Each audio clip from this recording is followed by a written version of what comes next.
Assalamualaikum warahmatullahi wabarakatuh. Salam sejahtera bagi kita semua.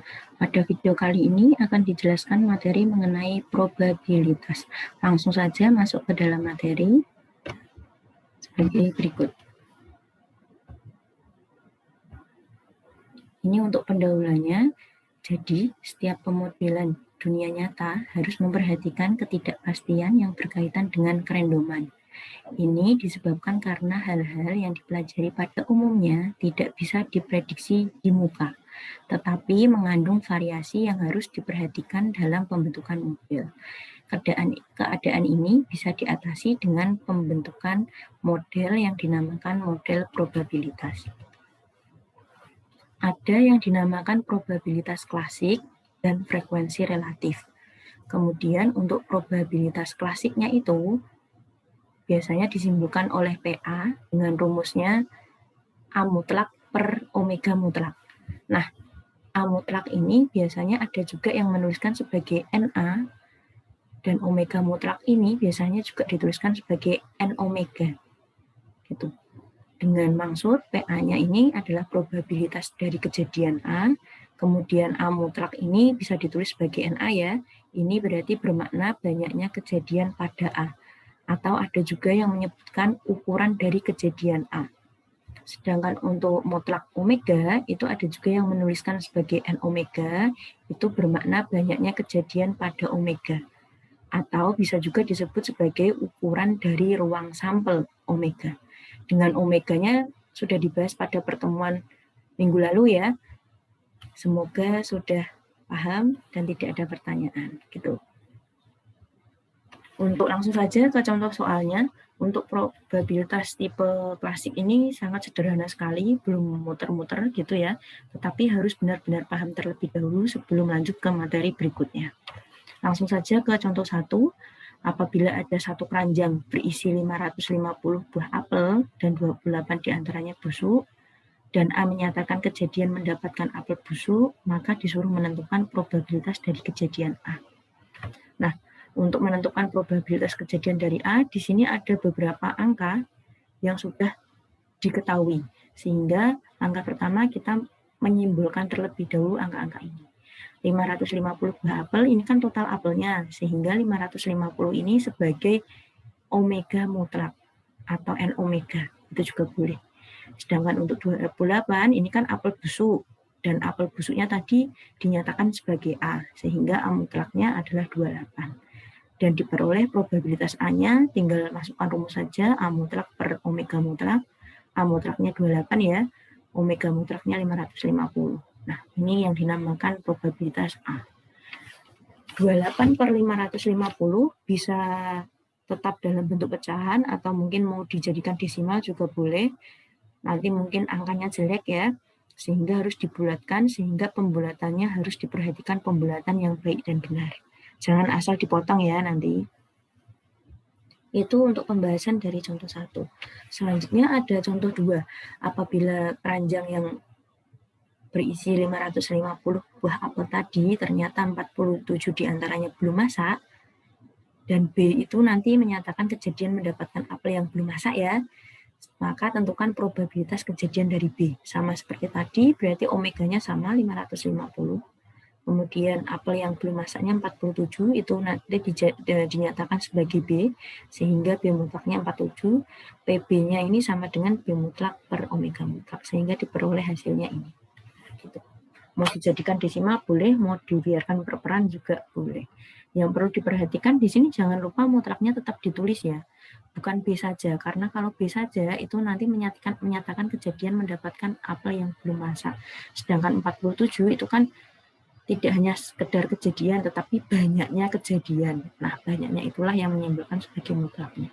Sehingga mutlaknya wajib ditulis. Kemudian ada yang dinamakan kejadian saling lepas. Dengan definisinya yaitu kejadian-kejadian yang tidak bisa terjadi bersama-sama. Dalam arti keanggotaannya tidak ada yang tumpang tindih. Misalkan dua kejadian A dan B saling asing, maka dapat diperoleh banyaknya gabungannya itu cukup dijumlahkan saja. A plus B, banyaknya A plus banyaknya B. Sedangkan untuk peluangnya juga boleh langsung dijumlahkan saja. PA gabungan B itu langsung PA plus PB. Itu namanya kejadian saling lepas. Contohnya seperti ini. Pada contoh 1 dan contoh 2 tadi ada 550 apel ya. Kemudian untuk apel yang masak dengan yang belum masak, maaf, kejadiannya yaitu apel yang busuk dengan yang belum masak itu jelas tidak bisa terjadi bersama-sama, karena biasanya kalau apel busuk itu terlalu masak, sedangkan yang satunya belum masak. Nah, kejadian ini kan berarti tidak bisa terjadi bersama-sama, sehingga A dan B ini dapat dikatakan bahwa salah satu contoh saling asing. Nah, sehingga dari kasus ini diperoleh untuk jumlah A gabungan B-nya langsung dijumlahkan saja, jumlah A tambah jumlah B. Berarti jumlah A-nya tadi 28 ya pada contoh 1, pada contoh 2-nya jumlah B-nya 47. Tinggal dijumlahkan sehingga hasilnya 75. Begitu juga untuk peluang A gabungan B, tadi peluang A-nya sudah dicari pada contoh 1, peluang B-nya juga sudah dicari pada contoh 2. Tinggal dijumlahkan saja 28 per 550 tambah 47 per 550, nanti ketemu hasilnya 75 per 550. Boleh seperti ini, boleh diubah ke bentuk desimal. Asal nanti pembulatannya benar ya. Nah, itu untuk kejadian yang saling lepas. Sekarang ada juga kejadian yang tidak saling lepas. Dengan definisi bahwa kejadian-kejadian yang bisa terjadi bersama-sama dalam arti keanggotaannya ada yang tumpang tindih. Misalkan dua kejadian A dan B tidak saling asing, maka dapat diperoleh sama seperti rumus yang saling lepas tadi, cuman di sini dikurangi irisannya.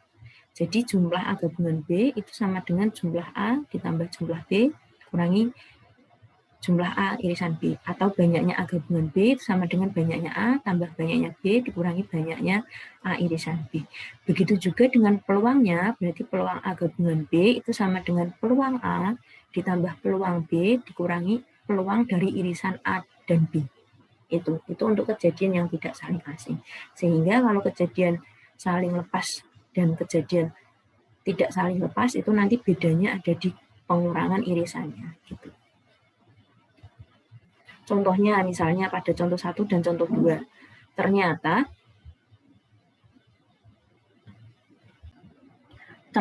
ada serangga pada contoh 1 dan contoh 2 tadi ya.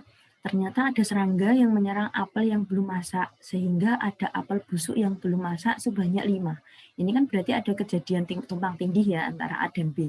Karena yang belum masak juga ada yang busuk, sebanyak 5 buah apel. Nah, dari kejadian tersebut dapat dikatakan bahwa A dan B pada contoh-contoh soal tadi itu dikatakan tidak saling asing. Dari kasus ini dapat diperoleh bahwa 5 ini sebagai A irisan B. Banyaknya A irisan B itu adalah 5, sehingga dituliskan mutlak A irisan B sama dengan 5. Sedangkan untuk PA irisan B, berarti rumusnya mutlak A irisan B per mutlak omega, dengan banyaknya A irisan B-nya 5 dan banyaknya sampelnya tadi 550. Sehingga ini adalah PA irisan B. Sedangkan untuk banyaknya A gabungan B, dimasukkan saja rumusnya, banyaknya A tambah banyaknya B dikurangi banyaknya A irisan B. Sehingga diperoleh hasilnya 70. Begitu juga dengan peluangnya, peluang A gabungan B berarti peluang A ditambah peluang B dikurangi peluang A irisan B. Tinggal dimasukkan saja, tadi sudah dicari ya, sehingga hasilnya 70 per 550. Sangat simpel ya, mumpung masih simpel silahkan dipelajari dan dipahami baik-baik. Ini ada latihan 1, silahkan latihan satunya untuk menguji pemahaman kalian, nanti silahkan dikerjakan sebagai tugas 4. Tugas 4 ini karena sedikit sekali ya, dan mudah sekali, tinggal masukkan rumus aja, tinggal nanti pemahaman diketahuinya saja yang harus dimantapkan, sehingga nanti jawabannya benar gitu ya. Nah, untuk tugas 4 ini, yaitu latihan 1, paling lambat pengirimannya hari ini, Jumat, berarti jam 3:30, sesuai jadwal kuliah kita. Kalau ada yang ditanyakan, oh ya, tugas 4-nya ini, latihan 1-nya ada 2 halaman slide ya, atau 2 slide ya.